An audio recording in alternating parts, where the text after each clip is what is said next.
Welcome to learn easy. आज का हमारा टॉपिक है कॉन्टिनेंटल ड्रिफ्ट थ्योरी, महाद्वीपीय बहाव।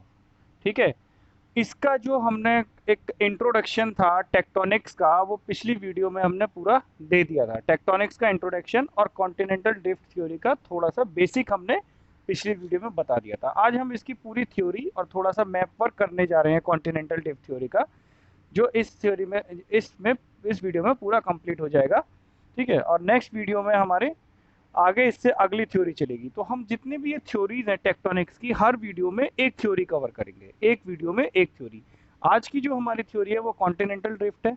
इससे अगली थ्योरी जो होगी नेक्स्ट वीडियो में वो कन्वेंशनल करंट थ्योरी होगी। और उसके बाद में last and most important theory जो होगी वो होगी आपकी प्लेट टेक्टोनिक्स थ्योरी। ओके, चलिए शुरू करते हैं हम कॉन्टिनेंटल ड्रिफ्ट थ्योरी। तो इसका जो मीनिंग है टेक्टोनिक्स का वो मैं लास्ट वीडियो में बता चुका हूँ, इस बार मैं फिर से रिवाइज कर रहा हूँ। Large scale movement of the lithospheric plates. हमारी जो लिथोस्फियर है ना, वो काफी सारी प्लेट्स से बना हुआ है। 7 मेजर प्लेट्स और बहुत सारी minor plates, 20 and more minor plates. और माइनर प्लेट्स आज भी अपने फंक्शनिंग में है, अभी और भी बन रही हैं, 20 से ज्यादा भी हो सकती हैं। तो वर्ल्ड वॉर सेकेंड के टाइम की बात है, तो उसमें वर्ल्ड वॉर सेकंड के टाइम साइंटिस्टों ने क्या पता लगाया कि ये जो हमारी सरफेस है, अर्थ सरफेस है, ये फ्लैट नहीं है। ठीक है। इसके साथ कई सारे यूनिक फीचर्स बने हुए हैं, जैसे कि रिजेस, ट्रेंचेस, सी माउंट्स और शोल्स। शोल्स मतलब बलुआ पानी जो होता है, रेतीला पानी जिसको हम कह सकते हैं। ठीक है। तो इसमें जो साइंटिस्टों ने ये चीज़ पता लगाई कि हमारे अर्थ जो है वो बिल्कुल भी फ्लैट नहीं है। ठीक है। तो इसकी जो डिस्कवरी है, the most important discovery was the ridges and trenches which gave insight into the lithospheric plates, crystal plates और दी टेक्टोनिक प्लेट्स भी इसको कहा जाता है। इसी ने क्या है, इसी रीजेस और ट्रेंचेस की वजह से ही हमें लिथोस्फेरिक प्लेट्स का पता चला। ठीक है। और उसी की डिस्कवरी से हमें जो है इन थ्योरीज का पता चला कि प्लेट टेक्टोनिक्स थ्योरी क्या होती है, कन्वेंशनल करंट थ्योरी क्या होती है, और आपकी कॉन्टिनेंटल ड्रिफ्ट थ्योरी क्या होती है। और यही जो थ्योरीज हैं सारी की सारी, इन्हीं थ्योरीज से ही हमें क्या पता चला कि ये जो थ्योरी है आपकी कॉन्टिनेंटल ड्रिफ्ट थ्योरी और सी फ्लोर स्प्रेडिंग यानी कि कन्वेंशनल करंट थ्योरी, इन्हीं दोनों थ्योरी ने किसको जन्म दिया, प्लेट टेक्टोनिक्स थ्योरी, जिसको हम बाद में डिस्कस करने जा रहे हैं। और यही मोस्ट इंपॉर्टेंट थ्योरी है। ठीक है। तो कॉन्टिनेंटल ड्रिफ्ट थ्योरी, एक बार मैं एक मैप में थोड़ा सा बता दूं कॉन्टिनेंटल ड्रिफ्ट थ्योरी है क्या। ठीक है। मैप आप एक बार देख लीजिए। तो यहाँ पे हम जो देख रहे हैं वर्ल्ड का मैप देख रहे हैं पूरा का पूरा। ठीक है। तो ये जो वर्ल्ड का मैप है, इस मैप में जो ये आपका लैंड वाला पार्ट है पूरा देख सकते हैं आप। लैंड वाला पार्ट कौन सा है, Africa, south America, Arabia, India, Antarctica, Australia, new Guinea, ये सारा जो पार्ट है लैंड वाला सारा एक साथ कनेक्टेड है। ठीक है। तो इसी लैंड वाले पार्ट को हमने क्या कहा था, पेंजिया। ठीक है। इसी लैंड वाले पार्ट को हमने पेंजिया कहा था, और इसको पानी वाले पार्ट को हमने कहा था पेंथेलेसा। ठीक है। ये पानी वाला पार्ट है आपका पेंथेलेसा। ओके। मैं इसको अभी मिटा देता हूँ, ये सब हम फिर बाद में भी अभी देखने जा रहे हैं।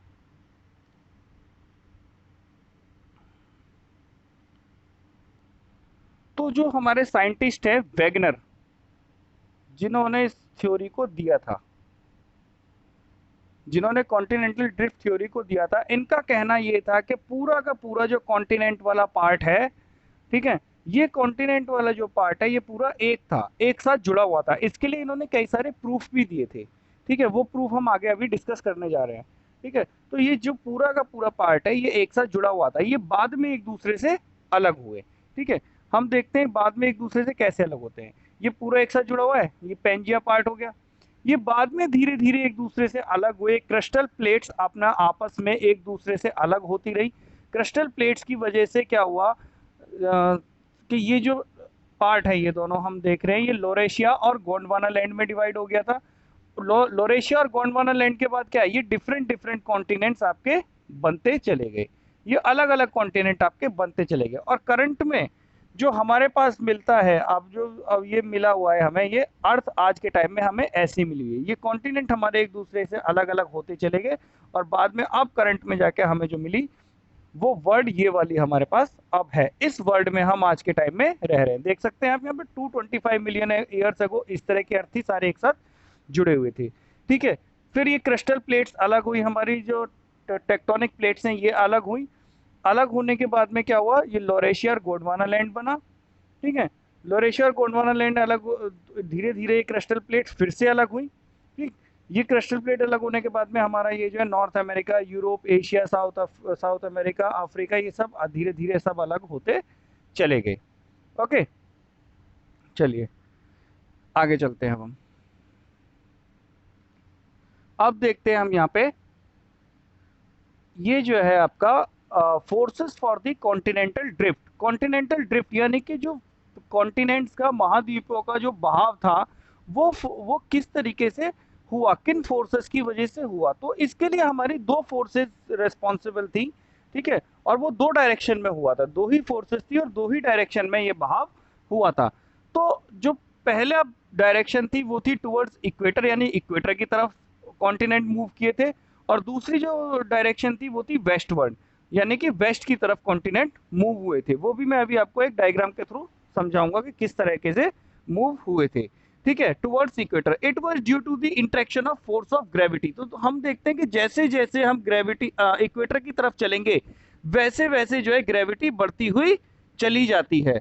ठीक है, तो ये कॉन्सेप्ट इन्होंने जो दिया था टुवर्ड्स इक्वेटर, इक्वेटर की तरफ क्यों कॉन्टिनेंट मूव करने लगे थे, क्योंकि जो इक्वेटर के पास जो ग्रेविटी थी, ग्रेविटी ज्यादा थी।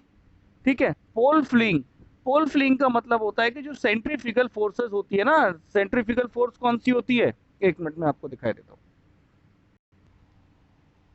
सेंट्रीफ्यूगल फोर्स की हम यहाँ पे बात कर रहे हैं। कंसीडर करते हैं कि ये एक सर्किल है और ये आपका सेंटर है सर्किल का। तो अब एक हम जो है यहाँ पे खड़े होके एक बॉल घुमाएंगे एक रस्सी में बांध के। ठीक है, उस बॉल का मैं कलर चेंज कर लेता हूँ पहले। ठीक है, ये बॉल हो गई आपकी रेड कलर की। ठीक है, ये बॉल हो गई आपकी रेड कलर की। तो जब हम यहाँ पे कोई आदमी खड़ा हुआ है, ठीक है, ये जो आदमी खड़ा हुआ है यहाँ खड़े होकर ये बॉल को घुमा रहा है। ठीक, तो ये ये तो ये प्रैक्टिकल आप खुद भी करके देख सकते हैं सेंट्रीफ्यूगल फोर्स का। तो ये जो बॉल को घुमा रहा है, ठीक है, तो इसके हाथ पे भी एक फोर्स लग रहा होगा, इसके हाथ पे भी कंटिन्यूअसली, ये कहीं भी बॉल को घुमाएगा इसके हाथ पे भी कंटिन्यूअसली एक फोर्स लगेगा। उसी को हम बोलते हैं पोल फ्लिंग। सेंट्रीफ्यूगल फोर्स जो है इक्वेटर पे ज्यादा होती है बजाय पोल्स के। ठीक है, जैसे जैसे हम पोल्स से इक्वेटर की तरफ चलेंगे, सपोज दैट ये हमारे पोल है और ये हमारा इक्वेटर है, तो जैसे जैसे हम पोल से इक्वेटर की तरफ चलेंगे सेंट्रीफ्यूगल फोर्स हमारी ऑटोमेटिकली बढ़ती चली जाएगी। जैसे हम देखते हैं कि यहाँ पे फोर्स इस एरिया में, ये पोल है, फोर्स इस एरिया में, आपने कोई बॉल पकड़ी हुई है रस्सी से लंबी, तो जो और वो जो बॉल है उसका इस जगह फोर्स कम होगा और आपके हाथ पे फोर्स ज्यादा होगा। ठीक है, इसी को हमने क्या कहा है, पोल फिलिंग, FLEEING, इसी को हमने पोल फिलिंग कहा है। ठीक है, यानी कि जो फोर्स है आपकी सेंट्रीफ्यूगल फोर्स वो पोल से इक्वेटर की तरफ बढ़ती है। ओके, और तीसरा इन्होंने इक्वेटर की तरफ जाने का एक रीजन ये भी बताया कि इक्वेटर की तरफ जाने का रीजन है बुएंसी फोर्स, यानी कि अपथ्रस्ट। अब बुएंसी फोर्स कौन सी होती है, बुएंसी फोर्स वो होती है जैसे आप कोई एक बर्तन लीजिए। ठीक है, कोई भी एक बर्तन लेते हैं हम, सपोज दैट ये एक टब है पानी से भरा हुआ। ठीक है, ये एक टब हो गया पानी से भरा हुआ, इसमें आपने पानी भर लिया पूरी तरीके से, ये इसमें पानी भरा हुआ है। ठीक है, तो बुयंसी जो फोर्स होती है, आपने एक खाली वेसल लिया, कोई भी एक खाली वेसल ले लीजिए। ठीक है, या आपने डोंगा ले लिया, भगोना ले लिया, तो जब आप इस फोर्स, इस डोंगे को, खाली बर्तन को इस तरीके से नीचे की तरफ हाथ से दबाएंगे, ठीक है, तो क्या होगा, एक ये थोड़ा सा पानी नीचे की तरफ दबेगा लेकिन आपको भी ऊपर की तरफ एक फोर्स महसूस होगी कि नीचे से भी कोई फोर्स ऊपर आ रही है, यानी कि पानी का जो बर्तन है वो ऊपर की तरफ उठ रहा है। ठीक है, तो जो पानी का बर्तन ऊपर की तरफ उठ रहा है वो क्यों उठ रहा है, क्योंकि यहाँ पे अपथ्रस्ट, अप थ्रस्ट, यानी कि बुएंसी फोर्स लग रही है। बुएंसी फोर्स लगने की वजह से क्या हो रहा है, ये पानी का बर्तन ऊपर की तरफ उठ रहा है। इसी का कॉन्सेप्ट क्या दिया कि जहाज भी क्या है, जहाज जो पानी के जहाज होते हैं वो भी इसी बुएंसी फोर्स की वजह से पानी के ऊपर, बड़े बड़े समुद्र के ऊपर बड़े बड़े जहाज तैरते रहते हैं। ठीक है, क्योंकि बुएंसी फोर्स नीचे से ऊपर की तरफ लग रही है। ठीक है, तो ये भी बुएंसी फोर्स भी एक रीजन था कि आपका जो कॉन्टिनेंट्स थे वो इक्वेटर की तरफ मूव करने लगे। ठीक है, अब नेक्स्ट पेज पे आते हैं। नेक्स्ट पेज पे हमारा वेस्टवर्ड मूवमेंट जो हुआ था, वेस्टवर्ड डायरेक्शन की तरफ क्यों मूव करने लगा था, हम नेक्स्ट पेज पे इस चीज को देखते हैं। ठीक है, ये हमारे टाइड्स की वजह से हुआ था। ठीक है, ये हमारे टाइड्स की वजह से हुआ था, क्योंकि टाइडल करंट क्या होता है, हमेशा अर्थ क्या है, वेस्ट टू ईस्ट रोटेट करती है। मैं भी इसे भी अभी डायग्राम से एक समझाने वाला हूँ। हमेशा अर्थ वेस्ट टू ईस्ट रोटेट करती है, तो जो टाइडल करंट होगा वो ईस्ट टू वेस्ट जाएगा। क्यों जाएगा ईस्ट टू वेस्ट, ये आप एक डायग्राम में देखिए। अब देखिए, कंसीडर कीजिए कि आप एक गाड़ी में जा रहे हैं। ठीक है, कंसीडर कीजिए कि आप एक गाड़ी में जा रहे हैं, ये आपकी कोई भी कार है। ठीक है, कोई भी कार है आपकी ये। ठीक है, आप इस गाड़ी में ट्रेवल कर रहे हैं। तो जब आप ये, this side is west and this side is east. Okay, this side is west and this side is east. तो जब आप वेस्ट टू ईस्ट ट्रेवल करेंगे, तो जो यहाँ पे, मान लीजिए यहाँ पे पानी पड़ा हुआ है काफी सारा, कंसीडर कर रहे हैं यहाँ पे काफी सारा पानी पड़ा हुआ है। जब आप इस पानी में से गाड़ी को निकालेंगे, जब आप इस पानी में से गाड़ी को निकालेंगे, तो इसके पहियों से जो पानी निकलेगा, इसके पहियों से जो पानी की छींटें जाएंगी वो किस तरफ जाएंगी, वो इसकी अपोजिट, यानी जिस डायरेक्शन में गाड़ी जा रही है, गाड़ी आपकी वेस्ट टू ईस्ट जा रही है इस डायरेक्शन में, तो पानी की छींटें जो जाएंगी ना वो इसकी अपोजिट डायरेक्शन में जाएंगी। इसी तरह क्या होता है कि अर्थ हमारी जो रोटेट कर रही है वेस्ट टू ईस्ट रोटेट कर रही है, तो जो टाइडल करंट होता है वो हमारा ईस्ट टू वेस्ट चलता है। टाइडल करंट हमारा ईस्ट टू वेस्ट जाता है। ये सेम गाड़ी वाला एग्जाम्पल आप यहाँ पे याद रखेंगे कि जैसे आपको आपको फिर कुछ याद रखने की जरूरत ही नहीं है। टाइडल करंट किस डायरेक्शन में जाएगा, हमेशा याद रखना, जिस डायरेक्शन में गाड़ी जा रही है उसके अपोजिट डायरेक्शन में आपका करंट जाएगा। यानी गाड़ी कौन सी डायरेक्शन में जा रही है, वेस्ट टू ईस्ट, रोटेशन कौन सी डायरेक्शन में हो रहा है, वेस्ट टू ईस्ट रोटेशन होता है, तो टाइडल करंट हमेशा ईस्ट टू वेस्ट होगा। ठीक है, तो टाइडल करंट जब ईस्ट टू वेस्ट हो रहा है, तो ये जो इसके कॉन्टिनेंट्स थे, ठीक है, अब इस डायरेक्शन में बहाव हो रहा है। ठीक है, करंट इस डायरेक्शन में चल रहा है, तो जो उसके कॉन्टिनेंट्स थे ना वो आपके वेस्टवर्ड मूव करने लगे, यानी वेस्ट की तरफ। भाई जिस डायरेक्शन में पानी बहेगा उसी डायरेक्शन में तो सारी चीजें बहेंगी। ठीक है, तो जो सारी चीजें, जो कॉन्टिनेंट, मतलब साइंटिस्टों का मानना ये था कि कॉन्टिनेंट जो है इसी करंट की वजह से वेस्ट की तरफ बहने लगे थे। ये करंट था, इसी करंट के साथ वेस्ट की तरफ बहने लगे। इसको हम अर्थ कंसिडर करते हैं इस गाड़ी को। यही जो गाड़ी है ये वेस्ट टू ईस्ट जा रही थी। ठीक है, इसी वजह से करंट जो है वो ईस्ट टू वेस्ट चला, और ईस्ट टू वेस्ट चलने की वजह से क्या हुआ, जो उसके ऊपर कॉन्टिनेंट थे पानी के ऊपर, ठीक है, लिथोस्फेरिक प्लेट्स, तो पानी के ऊपर जो कॉन्टिनेंट्स थे वो कॉन्टिनेंट्स भी आपके वेस्ट की तरफ चल निकले। ठीक है, हालांकि ये थ्योरी बाद में नकार दी गई थी, उसके भी आगे रीजन बताऊंगा क्यों नकारी गई थी। ठीक, तो इसमें क्या था, ये चीज आपके क्लियर हो गई होगी अब कि किस तरीके से जो कॉन्टिनेंट्स थे वो ईस्ट टू वेस्ट मूव किए, और जो अर्थ रोटेट हो रही थी वो वेस्ट टू ईस्ट रोटेट हो रही थी। तो वेगनर जिन्होंने ये थ्योरी दी थी कॉन्टिनेंटल ड्रिफ्ट, उन्होंने सजेस्ट किया कि टाइडल फोर्स भी जो है एक इंपॉर्टेंट रोल प्ले करती है महाद्वीपीय बहाव के लिए। क्यों, अभी बताया कि करंट के साथ साथ महाद्वीप भी बहने लगे। ठीक है, पोलर फ्लिंग, यानी पोल फ्लिंग, जो मैंने अभी पीछे वाली एक्सप्लेन किया है, एक डायग्राम में एक्सप्लेन किया था पोल फ्लिंग, किस तरीके से सेंट्रीफ्यूगल फोर्स जो है आपका इक्वेटर पे ज्यादा होता है और पोल्स पे कम होता है, कि उसकी वजह से भी क्या हुआ कि जो आपके कॉन्टिनेंट्स थे उन्होंने मूव करना शुरू कर दिया था। वेगनर का मानना ये था, वेगनर ये मानते थे कि जो फोर्सेस हैं इनका भी इफेक्ट होता है अगर ये बहुत सालों तक कंटिन्यू वर्क करती रहे। मान लो, है ना, एक इसका भी एक एग्जांपल हम छोटा सा लेके चलते हैं। ठीक है, इसको भी एक छोटे से डायग्राम से मैं एक्सप्लेन करूंगा। एक बार इस पॉइंट को पढ़ लेते हैं। Wegener believe that these forces would become effective when applied for many years. Okay, so Wegener का मानना क्या था, वेगनर का मानना ये था अगर एक ही तरह की फोर्सेस काफी टाइम तक एक ही जगह पे लगाते रहें तो उसका भी इफेक्ट होना शुरू हो जाता है। जैसे ये जो है ये काफी सारे पार्टिकल जो है यहाँ पे पड़े हुए हैं, ठीक है। बहुत सारे पार्टिकल हैं, कुछ हैवी भी हैं, कुछ छोटे भी हैं, कुछ बड़े भी हैं, कुछ मोटे भी हैं, ठीक है। अब हमने क्या किया, एक पानी का पाइप हमने यहाँ पे ले लिया और इससे पानी छोड़ना हमने शुरू कर दिया। ये पानी हमने इससे छोड़ना शुरू कर दिया। हम देखते हैं कि शुरू में तो ये क्या है, केवल ये छोटे छोटे पार्टिकल्स मूव हुए, ठीक है। शुरू में छोटे छोटे पार्टिकल्स मूव हुए, लेकिन क्या है उसके थोड़े टाइम बाद ही क्या हुआ, आगे छोटे छोटे पार्टिकल के साथ ये बड़े बड़े पार्टिकल्स भी मूव होने शुरू हो गए। अब ये मूव होने क्यों शुरू हुए, क्योंकि हम कंटिन्यूसली पानी को बहाते रहे, पानी से जो फोर्स निकल रही थी उस फोर्स की वजह से ये कंटिन्यूसली ये पार्टिकल्स भी, बड़े बड़े पार्टिकल्स भी बहने शुरू हो गए।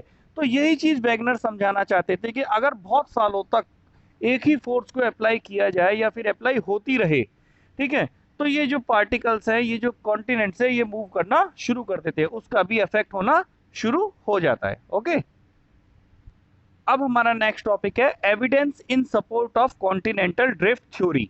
यानी कि वेगनर ने जो एविडेंस दिए थे, वेगनर ने किस बात पे ये माना कि ये कॉन्टिनेंटल ड्रिफ्ट थ्योरी जो है एक्चुअल में लाई करती है, यानी कि इसी की वजह से सारे कॉन्टिनेंट बने हैं। क्या रीजन रहा, किस वजह से वेगनर ने इन चीजों को माना, ठीक है। सबसे पहला पॉइंट है इसमें, south America and Africa both fit in with each other, ठीक है। इसको मैं एक मैप में दिखाना चाहूंगा आपको।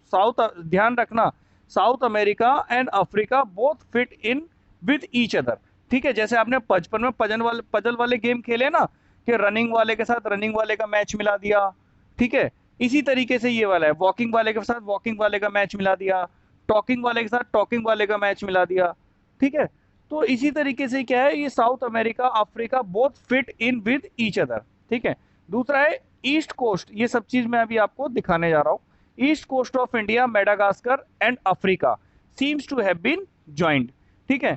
मैं अब सीधे सीधे मैप पे लेके चल रहा हूँ आपको यहाँ से, और मैप पे ही इन चीजों को एक्सप्लेन करूंगा, ठीक है। वहीं पे मैं इसको पढ़ता रहूंगा और वहीं पे एक्सप्लेन करता रहूंगा। ओके, चलिए मैं अभी आपको मैप दिखाता हूँ।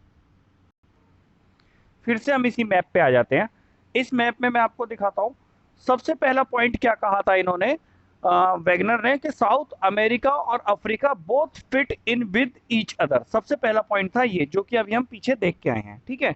तो फिट इन ईच अदर कैसे हैं ये हम यहाँ पे इस तरह देखते हैं कि ये दोनों जो पार्ट हैं, ये आपस में इस तरीके से जुड़े हुए हैं, ठीक है। सबसे पहला पॉइंट ये है। हम इसका अब दूसरा वाला कॉन्सेप्ट देखते हैं। ये देखिए, यहाँ पे हम देख सकते हैं साउथ अमेरिका और अफ्रीका को, ये वाला पार्ट जो है, ये देखिए, ये सेम है, दोनों सेम है। एक बार फिर से मैं इसे मिटा के दिखाई देता हूँ। ये देखिए, दोनों आपस में एक दूसरे से फिट हो रहे हैं, दोनों आपस में जो है एक दूसरे से फिट हो रहे हैं।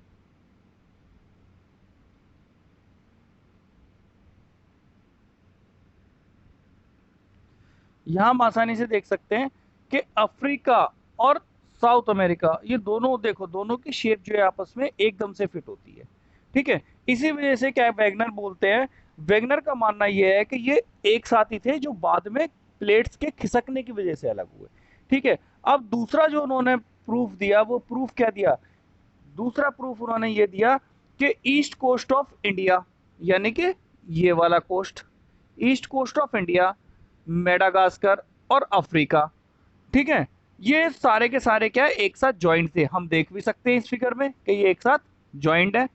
देखिए,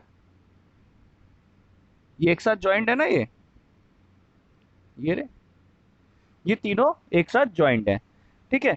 अब इनका जो दो प्रूफ थे, अब दो प्रूफ तो यहाँ ठीक हो गए। अब आते हैं हम तीसरे प्रूफ की तरफ, आगे बढ़ रहे हैं हम। तीसरा प्रूफ देखते हैं कि तीसरा प्रूफ इन्होंने क्या दिया था, ठीक है।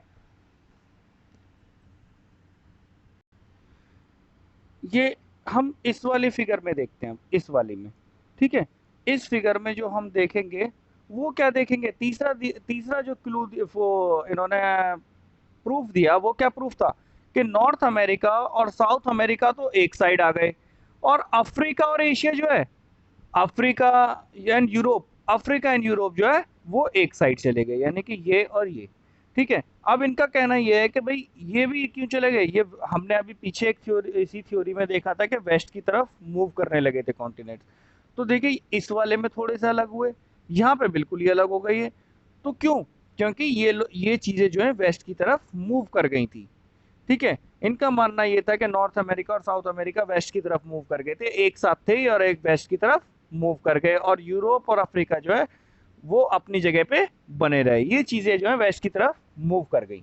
ठीक है, उसके बाद में उसके बाद में जो इन्होंने एक एक नेक्स्ट क्लू देते हैं, वो क्लू क्या है, अब वो भी देख लेते हैं। नेक्स्ट जो आपका प्रूफ देते हैं, देखिए नेक्स्ट है इसमें Caledonian and the Hercynian mountains of Europe. Caledonian and the Hercynian mountain. This is Caledonian mountain and this is Hercynian mountains. Okay, तो कैलेडोनियन एंड